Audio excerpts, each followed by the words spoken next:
Нострадамус. Истина.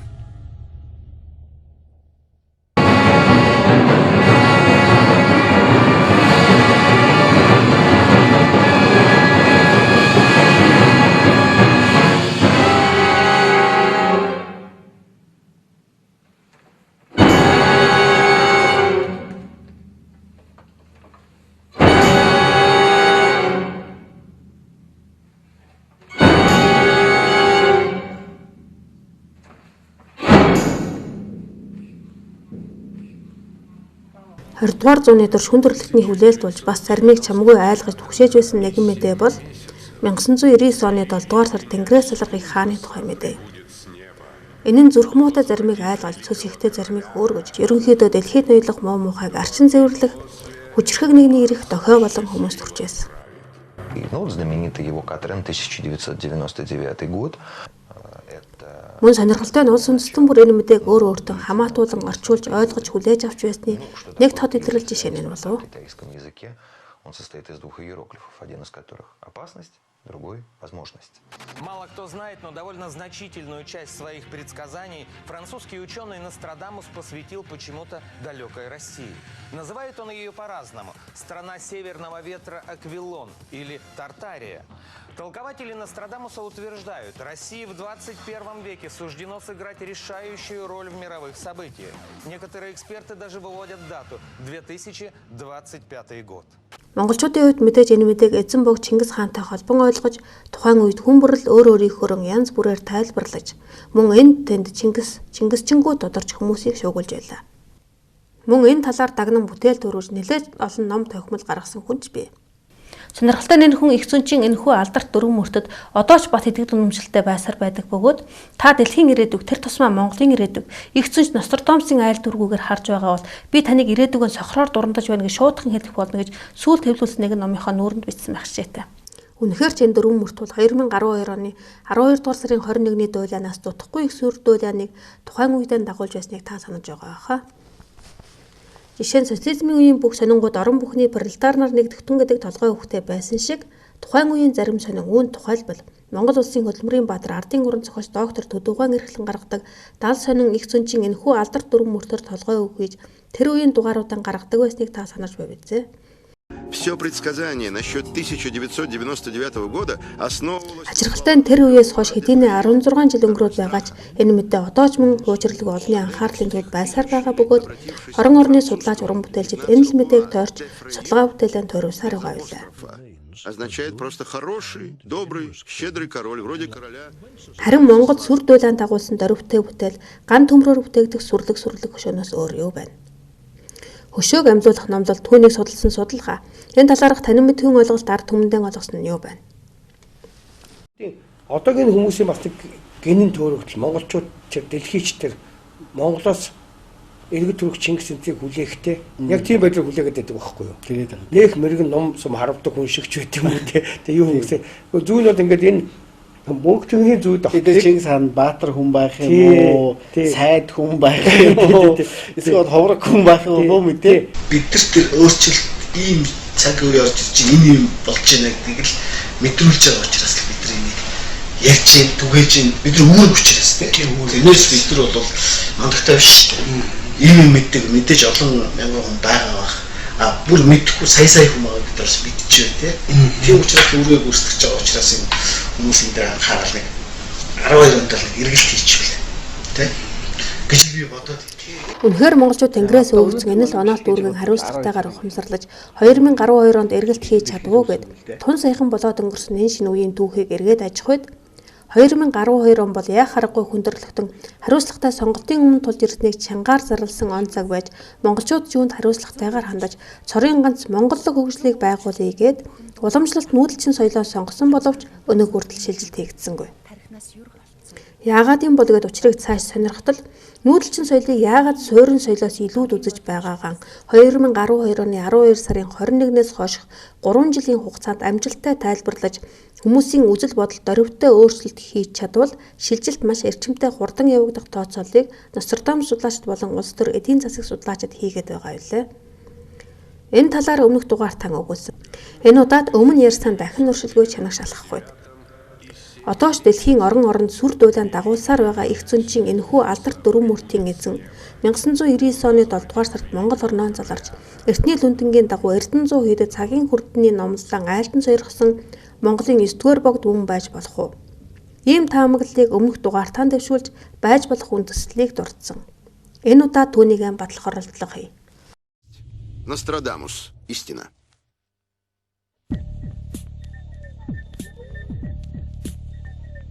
В наше время, которое кажется эрой науки и разума, Нострадамус более знаменит, чем когда бы то ни было.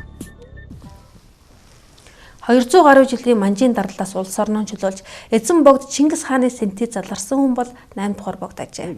Тэгэхээр 200 гаруй жил дэлхийн газрын зураг дээр нөгөө 13 дугаар зуунд алдартай байсан Чингисийн монголчин алга болчихжээ. Тэгээд Монгол гэсэн нэртэй төр бол дэлхийн түүхэнд 1911 оноос хойш орж ийнэ. Бурхны шний тэргүүнийг тийм бүр төвөд гаралтай. За тэгээд алтан урагт албатай гэж богж авсандаа продукт тийм өндөргөнээр дамжуулаад ийм хүн Монгол улсын одоо эзэн хаанаа суулаа гэж тийм ээ. Эзэн Чингисийн сууж исэн ширээний мөрөлж штэ эзэн хаанаа. Тэгээд ингээд бодохоор бол 19 20 дугаар зууны эсийн гэдэг чинь монголчин 100% бурхны шинтэй болсон байна. За бурхны шинтэй болсон учраас бурхны шашин гэдэг зүйл бол монголчуудыг нэгтгэх нэг том хүчин зүйл. Тэгээд бурхны шашны тэргүүнийг хэлсэн нэг үг бол нийт Монгол авахтныг нэг зүг чиглүүлж байгаа. Ингэсний тусаадах нэгэн төлөө тэмцэлсэн. Мань хүний одоо өөрийнх нь бичсэн юм уу байсан эсвэл сургасан тэр зүйл дотроос Монгол улсын эвнийхтэй таны сайн хэлснээр авч явах улс сайн улс шиг авч явах юунд анхаарах хэрэгтэй гэж ямар үзэл бодолтой хүн бэ? Байхаар барах уу энэ чинь нэгдүгээрт энэ хүн ерөөсөө 9 онд буулгасан байрлал хөндөн дээр нэгдүгээрт нь 5 хүн яг энэ цаг мөчид хөдлөө. За миний хэлснээр хөдлөөд ар өвөр Монгол нийт Монгол овогтод миний хэлсүгийг дуулах энэ цаг мөчид одоо тэнгэрийн цаг болжээ.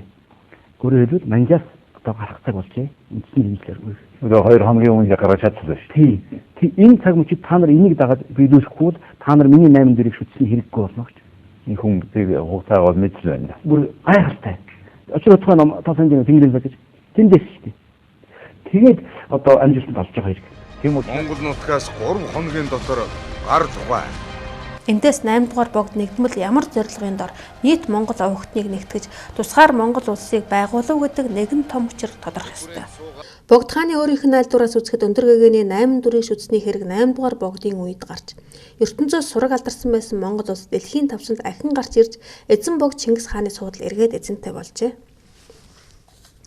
Улмаар 1921 оны хавьсгал өрнөж 20 дугаар зуунд дэлхийн тавцанд сая гарч ирсэн Монгол улс дэлхийн жишгт шилжих хэрэгтэй болсон учраас социалист төр зайгаан тавьж өгчээ. Ингэхдээ энэ төр 70 жилийн настай цагаан морин жил төр иргэн хэмээн ирэх 100 жилд болж өрнөх үйл явдлыг урьдчилан айлдаад туулай жилдээ тунмал богдоон зална хэмээн Монголын эзэн богд хизээ эх орондоо эргэн залрах он цагийг заасан тэрл ёсоор болж энэ нь Нострадамусын алдарт дөрвөн мөрттэй он сарын зөрөөгүй яв цав таарч ингээд 1999 оны 7 дугаар сард эзэн богд Чингис хаан эртний лүндэнгийнхээ дагуу Монгол орондоо эргэн заларч Эрдэнэ 100 хийдэд цагийн хүрдний номлолон айлдан сойрхжээ. Харин энэ хооронд юу болж өрнөгээд монголчууд коммунист дэглэмд хэрхэн шилжиж дэлхийн жишг төр Монголд яаж нэвтрэн орж ирсэн үйл явцыг шинжвэл одоо бид нар түүхэнд лам алсан гэж яриад байдаг болохоос яг үүндээ нэг оюуны удамшийн санг тээж явж байгаа мөх тэнгэртэнгүүдийг тест түүжээж бүр содолж ээж хэрцсэн байхгүй юу? Бүх язгын юм үү? Тийм бүх хэрцсэн байхгүй юу? Энэ хүний ч одоо бид нар нэг ийм нүд муутай ер нь тун болохгүй төгд байсан гэж яриад байсан шүү дээ. Тэгэхээр яг үнэн хэрэгтэй бол түүхэд бол энэ хүний түүхэнд гүйцэтгэсэн үүрхийг дутуунаас юм уу буруу дүгнсэн ингэж авч ирж байгаа. Яа харахгүй таны хэлдэг үнэн буруу дүгнсэн хэрэг байна. Өгөөдөө атаглаад энэ Монгол улсын эзэн хаан байсан шүү дээ. Монгол улсын эзэн хаан. Монгол улсын хаан байна гэдгийг та бодож байна уу? Тийм ээ. Тэгэхээр улсын хаан байна гэдэг бол нэгдүгээр за тэр хүн одоо ямар байсан гэдгийг судалгаа тогтооно гэж бодъё тийм ээ. Тэгэхээр улсын хаан байна гэдгийг бодвол бид нар бол чинь сайдын ч юм уу доотлын занжинг нэрчээд хаана ярихгүй тэр хүн бол одоо төвд гаралтай байсан ч гэдэг юм уу тийм ингээд альсуу тэр хүн муу байсан ч гэдэг юм уу. Муу байсан сайн байна гэдэг бас таахгүй. Хамгийн гутамшигтайгаар зохиосон түүх бол 8 дугаар богдож явцсан дам продукт. Түүнийг төрийг бушнуулан сарниулагч эсэргүү ариун охтыг бозрлагч мэтээр тайлбарлаж ирсэн нь үнэнд үл нийцэх юм аа. Бурхны шинийг хаацсан байсан, хоригдсан байсан муулдаг тэр систем нь одоо бол бүрэн задраагүй. 90 оноос хойш шашнаа сэргээсэн, монгол хэлээ сэргээсэн, тусгаар тогтнож шийдвэр гаргадаг болсон. Хүнээс асуухгүйгээр бид юмаа шийддэг болсон. Энэ худлаа яриагаа бид нар болох хэрэгтэй шүү.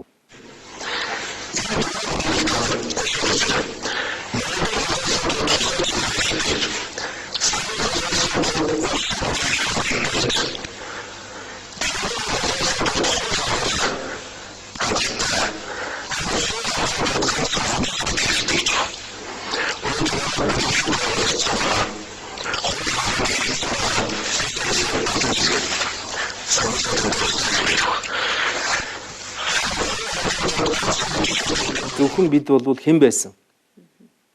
Маш тодор хэлэхэд бол түүхийн эдийн бэлтгэн нийлүүлэгч ард түмэн. Түүхийн эдийн бэлтгэн нийлүүлэгч ард түмнийг хэрэгэлдэг үг юу байх вэ? Тэр гайхамшигтай үгс байхгүй шүү дээ. Хэрэгжилж болохгүй. Тийм болохоор Оросуудын хувьд бол ер нь 16 дугаар зууны үед энэ Монголын баруун талын хаан Увш хаан байх үеэс эхлээд Монголыг нийтгэх өөртөө эзэлж явсан болох нь маш их байсан.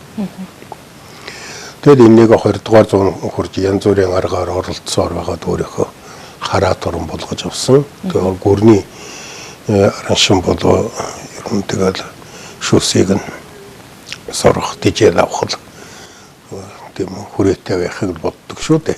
Оросууд эртний санаархлаа гүйцэлдүүлэн манай улсын шим шүүсийг сорон мүлжих гээд түүхийн эдийн бэлтгэн нийлүүлэгч болгон ажилуулах тантад яасан бэ гэвэл оюун санааны манлайлагчдыг нь түүж бүртгэлээр устгаад ариун судар номыг нь мунхрал болгон сурталтаж оронд нь ариун цагаан ажил хөдөлмөрийг шүдэх сурталхуулгаар тархийг нь зай завгүй балбаад бодож суух завгүй ажил олцгож үзэл суртлын ийм тогоон 100 шахам жил чанагдаж боловсрсон ард түмэн сүүлдэн эх хорон газар шороогоон өөрсдөө эвдэн сүйтгэж баялгаан гадагш зөөх ажлыг хэн нэгний албадлагаар биш өөрсдийн хүсэлтээр гардан гүйцэтгэж сайн дураараа боочлогдсон цаг завгүй ажилдаг юм байна.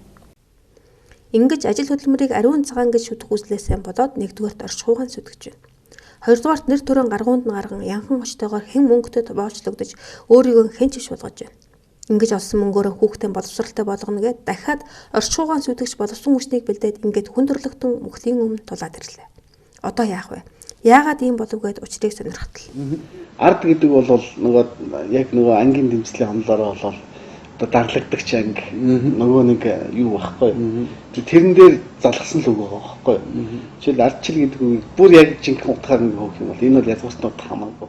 Манайд нэвтрээд ердөө 100 жилийн нүүр үзэж байгаа дэлхийн жишг төрийн мөн чанар угаасаа л ийм юм байна. Дарлагч ангаан түлхэн унгаа дарлагч анги нь одоо миний тансаглах ээлжгээд таныг сайхан амьдруулна гэдэг амлалттай төр засаг зохион байгуулсан.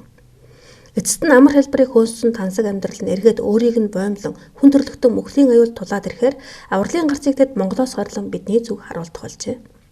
Хялбар бүрдэх тусам тайвшрал холдсоор дэлхийн материаллык хөгжил чинээндээ тулж Азовны давхрах цоорч агаар ус бохирдон бетонын жүнгэл газар дэлхийг эзлэн өөрчлөгдөж болохоороо өөрчлөгдөн дартагтаа тулсан дэлхий бидний зүг хараа сунглаа. Дэлхийн над руу харсан харц намайг өөр рүүгээ харахад хүрлээ. Яагаад өнөөгийн дэлхий Монголын зүг аврал горлон харуулдах болов? Чингис хаан хэлсэн байдаг. Миний дээр төр байна. Төрийн дээр одоо хөгтөн гэр байна гэж. Тэгэхээр агуу их Чингис хаан хүртэл өөрийнхөө дээр төр байна гэж ингэж ойлгож, 90 дараагаа зөв ойлгож ирсэн байна. Яагаад өнөөгийн Монгол дэлхийг аврагчаар тодоров гээд учрыг сонирхтал. Эзэн бог Чингис хааны дээр Монголын төр байж, Монгол төрийн дээр тэнгэр язгуур байжээ. Өөрөөр хэлбэл дэлхийг авран ивэх дээд язгууртны төр Монголд оршин тогтнож, хамгийн аврахын төлөө монголчууд сурч боловсрдог байж. Тэр дээд язгууртнууд дэлхийг хэзээ аврах вэ гэдэг он цагийг тооцоолж Хэтийн бодлого төлөвлөсөн 800 жилийн дараа дэлхийг эмээлэн гэдсэндээ авах цагт би тэнгэрээс бууж дэлхийг тогтнуулна хэмээн Хэтийг айлдаад цаг нь эрхийг хүлээж ертөнцөөс түр сураг алдарчээ. Ингээд ертөнцөөс сураг алдарсан байсан Монгол 20 дугаар зууны эхээр дэлхийн давцанд дахин гарч ирээд 20 дугаар зууны хөгжил дэвшилтэд хөл нийлүүлэн алхаж дэлхийн жишг шилжихтэй. Тэнгэр язгуураа батлан харуулах он цагаан заасан нь 1990 оны цагаан морин жилээр эхлээд 1999 оны туулай жилээр үргэлжлэн 2020 оны хулган жилээр өрнөж 2035 оны алтан зуунаар гүйцэлдэх үйл хэрэг ажээ. Ийхүү бүх зүйл эртний лүндэнгийн дагуу болно гэсэн цагтаан болж өрнөсөөр өдгөө 10 дугаар богдыг тодруулах асуудалд олонний анхаарлыг сорнцдно. Харин үүнийг мөн л заншснараа мухар сүсэг гэж судалгааны гадуур орхигдуулах уу? Эсвэл барууныхны манайхаас хүсээд хүлээгээд байгаа нийгмийн зохион байгуулалтын технологи энэ юм байна гэд. Шинэ технологийн эрэлт мордох хүндрэлтөнд шинийг зааж шинжлэх ухааны технологийн эргэн үеийг эхлүүлэх үү? Тэгэхээр тэр хоорондоо маргаж байна. Одоо барууны л одоо тэрийг судалдаг улсууд. Тэгээ нэг хэсэг нь эднэр болвол бид нар шиг материалын технологиг биш, нийгмийн зохион байгуулалтын технологид мэдрүүлсэн юм аа. Түүхийн туршид их олон үйл явдал, олон ийм зүйлийг үзэж исэн учраас монголчууд бол үндсэндээ энэ хотдох товлгоодын хойд дүрийг тодруулах энэ одоо үйл ажиллагааг бол их нарийн шалгарсан юм технологи болгож үлдээсэн л дээ. Эзэн хааны маань мордөгшөө амьлуулсан болов. Яг уу Чингис хааныг бол очрван бурхны дүр гэж ярьдаг. Тэгэхээр очрван бурхнаар бол сүншгийн бол хийлгсэн анх ихнэл ихтэй тэр газрын мазар нэгэл үүдээс Хөшөөг амьлуулсан гэх боловч 10-ны өргөж уншсан ном нь ямар учир утгатайг энгийн ард түмэн хэр мэдэх вүлээ. Буян үйлдэнэ гэж ганданд очиж, буян үйлдлээ гэж кастчин ламд мөнгө тушаан хуульсан дууз оронд нь авч өөрчлөгтөн ямар буян үйлснээ ном бичүүлсэн тэр хүн хэр мэддэг бол. Эсмэтхийн гмийг мэдлэгээр арилгахын цагт мунхгаас үүдэлтэй буруу үзлээс үүдэлтэй буруу үйл бүхэн цөм арчигдан цэвэрлэгдэж түүнийг дагаа дэлхийн ертөнцийн муу муухай бүхэн хуу цэвэрлэгдэх босов. Эсмэтхийн гмийг мэдлэгээр л арилгана. Залхуугаасан болоод юм уу эсвэл хэнэггүйгээсэн болоод эсвэл хэд бэлэнчлэх сэтгэлгээнээсэн болоод ямар ном уншиж байгааг саргалзан мөнгөнд тушаагаад ажил бүтээнгээд нүдэн анин залбирэн суух юм бол ганц 10 дугаар богд байтугай сайн цагийн мянган бурхан залраатаж тусгүй гэнэ. Тэгэхээр би хамгийн аварна гэх агуу зорилгот нь л богцын номын хэргийг хийнэ гэсэн үг ээ. Өөрөөр хэлбэл түүх давтагдж байгаа хэрэг. 13 дугаар зуунд Монгол хүчрхэг байхдаа Монголын эзэн хаад философи үзэл онолын эрэлт мордож хамгийн сонгодог соёл боловсролыг сонгон шалгаруулж ард түмнийхээ хүртэл болгож байсан шиг өнөөдөр та өөрийн хүчрхэг гэдэгт итгээд философи үзэл онолын мэтгэлцээний уулж хамгийн сонгодог соёл боловсролыг хамагт түгээн дэлгэрүүлж чадвал та дэлхийн хүн болж Монгол улс дэлхийд мандна. Монгол улс дэлхийд мандснаар Монголын их амар амгалан даян дэлхийд түгэн дэлгэрж амар амгалангийн эрен үе эхэлнэ. Тэгэхээр ирэх 2016 он хэрвээ сонгуулийн жил байх бол энэ нь ямар сонголтын жил байх вэ? Мөнгө бүхнээс үчтэйгээд мөнгөнд цөгдөн ард түмэн мөнгө бодон ажилласаар байх уу? Мөнгөгүй бол өлбөрч турж өгнө гэдэг сурталчилга хуулгаар уул уурхай дов толготоон ухсаар байх уу? Мөнгөтэй шүтэж хөгжнө гэд казино зугаа цэнгэлийн газар барьж байгуулсаар хаа байгаа тэр гэгэрлээс зүгтэж бусдыг зугаацуулсаар байх уу? Эсвэл хамаг Монгол дэлхийг аварна. Хаан болж хамгийн захирна. Бурхан болж хотлыг аварна гэд зориглоо төдлөх залуу үеийн ард түмэн дэмжин дэлгэрүүлж 10 цагаан буйны зам мөрийг сонгох уу? Аль нэг дэмжиж буйгаан холбогдох хүмүүс албан ёсоор тодорхой мэдэгдэнэ.